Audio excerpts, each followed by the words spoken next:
Hi, everyone. Welcome to Everyday Real English from Real Life podcast.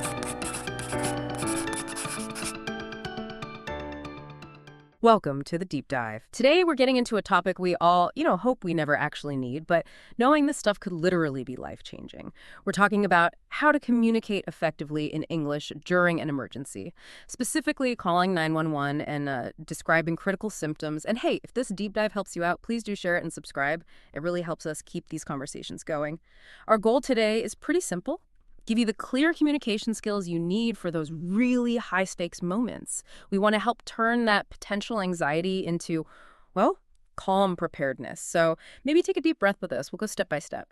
It's interesting, isn't it, just how absolutely vital, clear, concise communication is in an emergency. Being able to say what's happening quickly and accurately, it can make such a huge difference in how fast and how effective the help is when it arrives. So this deep dive, it's really about understanding not just what you should say, but also the critical why behind it all. Okay, let's start right at the foundation then. The 911 system itself. I mean, many of you probably know it, but a quick refresher on its main purpose. It helps set the stage, right? So what exactly is 911 and why is it set up the way it is? Right. So in the U.S. and Canada, 911 is that universal emergency number. It's designed basically as one single, easy-to-remember number to get you quickly to police, fire, or ambulance services. And the number itself, 911, it was chosen because it's short, it's unique, and you can dial it pretty fast and accurately even when you're stressed. It's really reserved just for true immediate emergencies. Okay, that lays out the basic rules, what 911 is. But the real trick, maybe the most crucial part, is figuring out what really counts as an emergency. One that actually warrants making that 911 call. What kind of situations cross that line into immediate danger? Yeah, and that's a really important point for clarity, because using it responsibly is just key. You'd call 911 for situations that are genuinely life-threatening or involve a crime that's happening right now.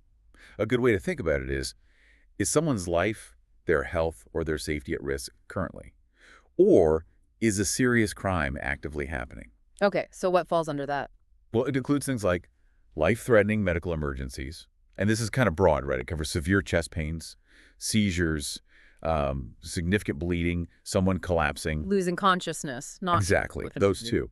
And critically, if you yourself are having suicidal thoughts right now and feel you're in immediate danger, 911 is the right number to call for immediate help. Then there are fires. Any kind of fire, really. A house fire, a building, a car, even like a brush fire that's threatening homes or people outdoors. Right. Crimes in progress. So these are situations where a crime is actually happening or it just happened and the person who did it is still around.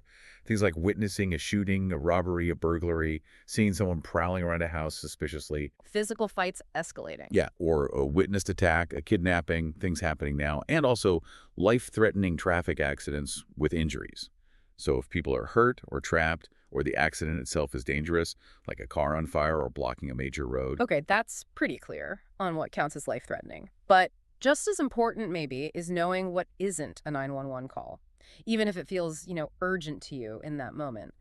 Misdials, non-emergencies, they can have real consequences for other people needing help, can't they? Oh, absolutely. Yeah. It might actually surprise you how many 911 calls turn out to be non-emergencies. Yeah. And it's not just like an inconvenience. It can genuinely mean life or death for someone else waiting for help. Just think about it. Every call that isn't a real emergency potentially ties up a dispatcher or delays a responder who could be saving a life elsewhere. So the real insight here is that using 911 responsibly, that's actually an act of, community safety. Good point. So what shouldn't we call 911 for? Right.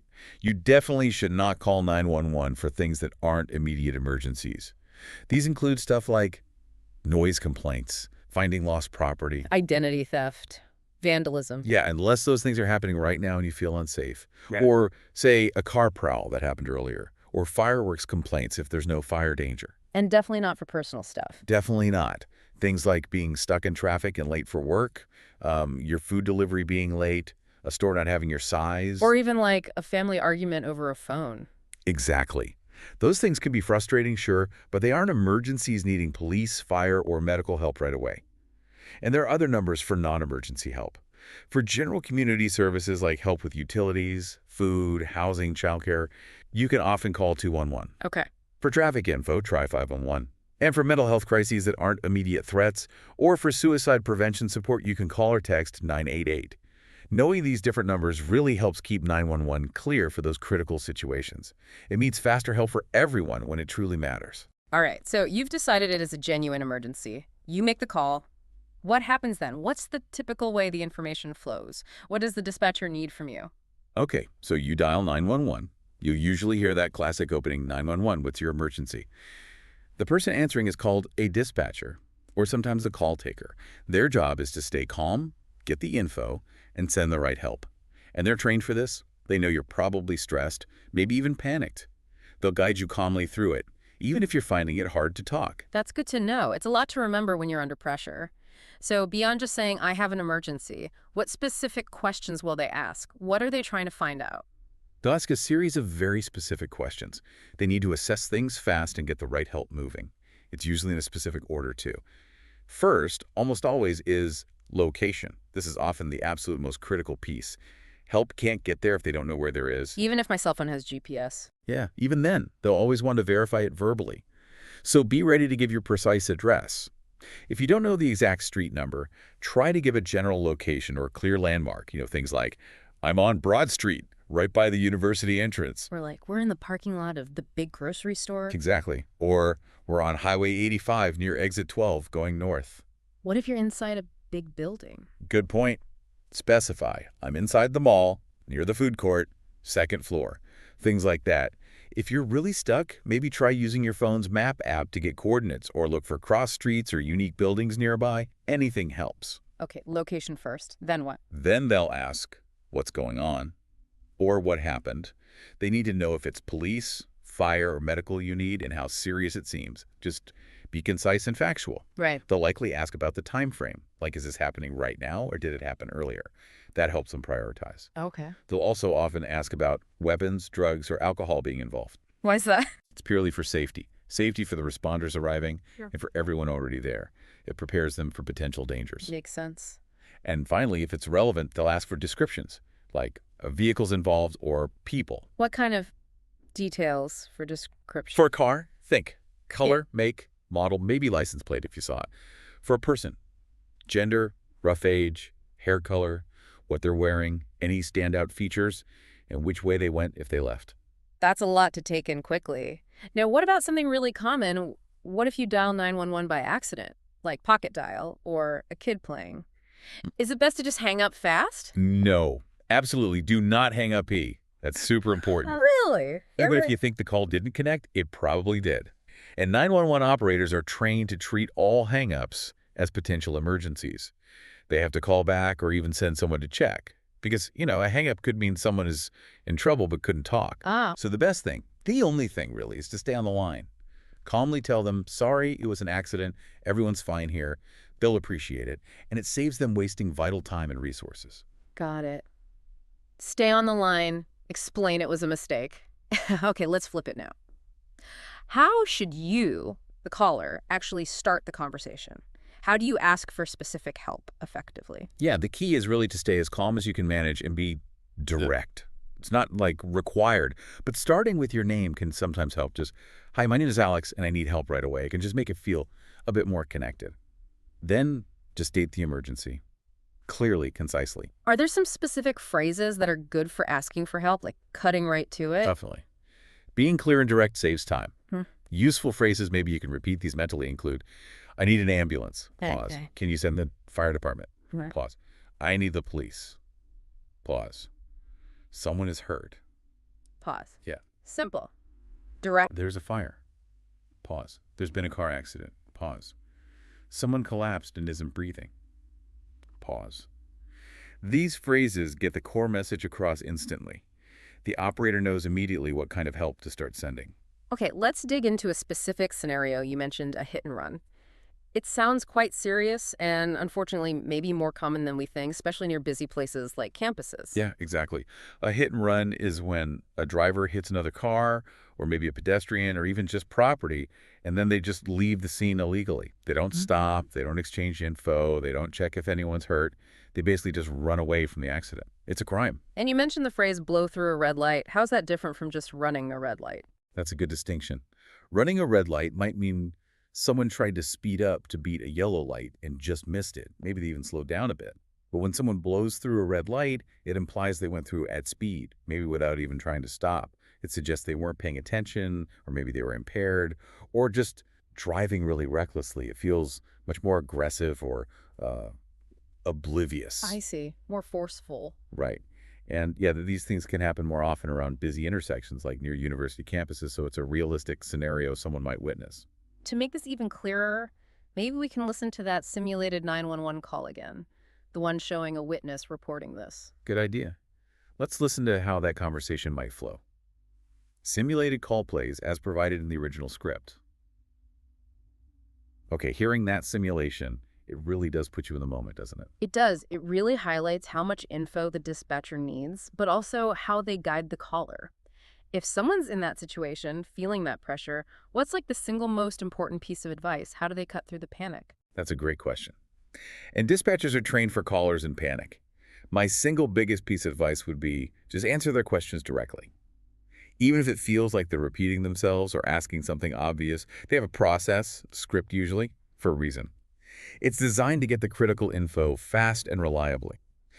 Honestly, if all you can manage is your location and the basic type of emergency car crash, person down, that's a huge start. The dispatcher will ask follow-up questions to get the rest. Don't worry about saying everything perfectly at once. Okay, focus on their questions. That makes sense.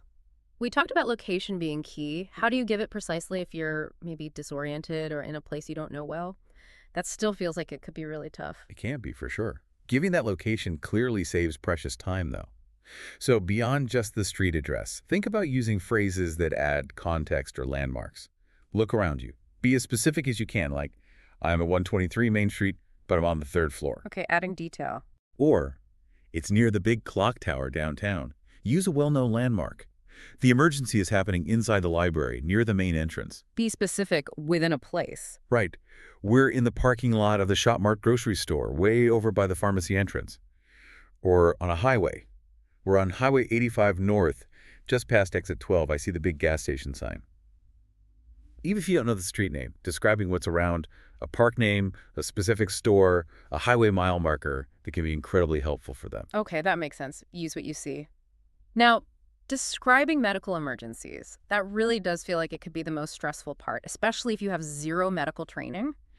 How can someone be clear without needing, medical jargon? It is definitely high stress, yeah. And clarity is just essential. The key when describing medical symptoms is to be direct and focus on what's immediate.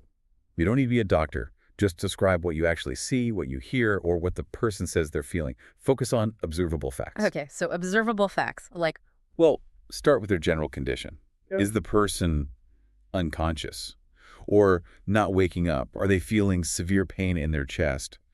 Or maybe finding it really hard to breathe? Then describe things you can actually see. For example, he's bleeding a lot from his head. okay, very visual. She's very hot to the touch and won't respond when I talk to her. Hmm. She's shaking uncontrollably and she can't stay awake. His arms look like they're at a weird angle. Yeah. That often suggests a break or dislocation, right? Or Yeah. something really critical, like his face is turning blue. Wow, okay, that's very direct. What about if you think you know what's wrong? Or if, they have a medical condition? If you have a suspicion, you can mention it, Hmm. but try not to state it like a definite diagnosis unless you're certain. You could say, I think he might be having a heart attack. Okay, using I think. Or, I think it might be a seizure. He hit his head really hard and lost consciousness for a minute. Mm-hmm. And definitely, if you know about any existing medical history, say it. That's vital, like he has diabetes or she has epilepsy and often has seizures. That info helps first responders immediately. The main thing is just keep the words simple and direct. Time is so crucial, and clear talk helps things move faster. Okay. Now, something we hear often in movies or shows is the dispatcher saying, stay on the line. What does that actually mean, and why is it so important to do that? Yes, stay on the line literally just means do not hang up the phone. The dispatcher will usually keep you on the call until help physically arrives or until they tell you it's okay to hang up. And there are several really important reasons for this. First, it lets them get more details if the situation changes. Like if something else happens? Exactly. Especially in, say, a crime situation. Maybe the suspect comes back, or you see which way they ran. Your real-time updates are vital. Second, they can help guide responders right to your exact spot, especially if it's confusing or hard to find. And third, they might actually give you crucial instructions. like how to do CPR, or how to stop bleeding, or what to do during a seizure. They can guide you until help gets there. Wow, so they can actually provide instructions. Yes, many are trained in emergency medical dispatch, EMD, to provide pre-arrival instructions. So always follow what they tell you. They're your connection to help until it arrives. That's a lot to handle, especially if you're already stressed. What about options for people who might struggle with English? Or maybe someone who can't make a voice call? Good questions. Yes, there are options. For people who have trouble with English, interpreter services are often available, usually 24/7. You don't need to know how to ask in, say, Spanish or French. Just tell the operator in English the language you need. I need a Spanish interpreter, or an interpreter for Mandarin, please. They'll connect you. That's great to know. And if you can't speak? Right. If you can't make a voice call, maybe because of a hearing impairment, or it's just too dangerous to make noise, texting 911 is an option in many areas now. It's not everywhere yet, but it's growing. How does that work? You open your regular texting app, put 911 in the to field. Then in your very first message, you need to send your location, including the city and the type of help you need. Police, fire, medical. Keep the messages short, clear, use full words, no slang or abbreviations. Okay. But remember, texting is usually slower than calling, and right now, it's mostly English, only in most systems. And you can't usually send photos or videos. Voice call is still preferred, if possible. Good to know the limitations. What about different devices calling 911? It's not just phones anymore, is it? No, definitely not. You can reach 911 from traditional landlines, cell phones, of course, but also voice over IP phones, or VoIP. Like internet phones. Exactly. Also, smartwatches now often have fall detection or heart monitoring that can call 911. And many newer cars have automatic crash detection systems that call for you. One key thing with VoIP phones, though, your location might be tied to your billing address, not where you physically are right now. So if you call 911 from a VoIP phone, you absolutely need to be crystal clear about your current exact location. That's a really important detail for VoIP users. Well, you've just guided us through a deep dive into handling emergency situations in English. Knowing these phrases, understanding the process, it really can empower you to act confidently when it counts the most. It feels like it's about turning that potential panic into, well, preparedness. Absolutely. Understanding how this communication works can significantly reduce stress in a terrible situation. And it ensures help gets there as quickly as possible. Being clear, being confident, even when you're scared, it can truly make all the difference. Not just for you, but for the responders too. And if we kind of connect this to the bigger picture, we've touched on how technology is changing things, right? Smart devices automatically detecting falls or accidents and calling 911. Makes you wonder, doesn't it? With devices getting smarter, collecting more data, how might emergency response change even more in the future? Could our devices one day not just call for help, but maybe automatically send vital health info or data about the environment, like air quality after a fire? Could that streamline things even further? That's a fascinating thought. More proactive, more personalized emergency response based on data. Yeah, definitely something to think about as you go about your day. Want to practice these phrases? Download your free PDF guide to review vocabulary, role plays, and quizzes. Find the link in the description and pinned comment, and feel free to share it with friends. Like and subscribe for more English tips.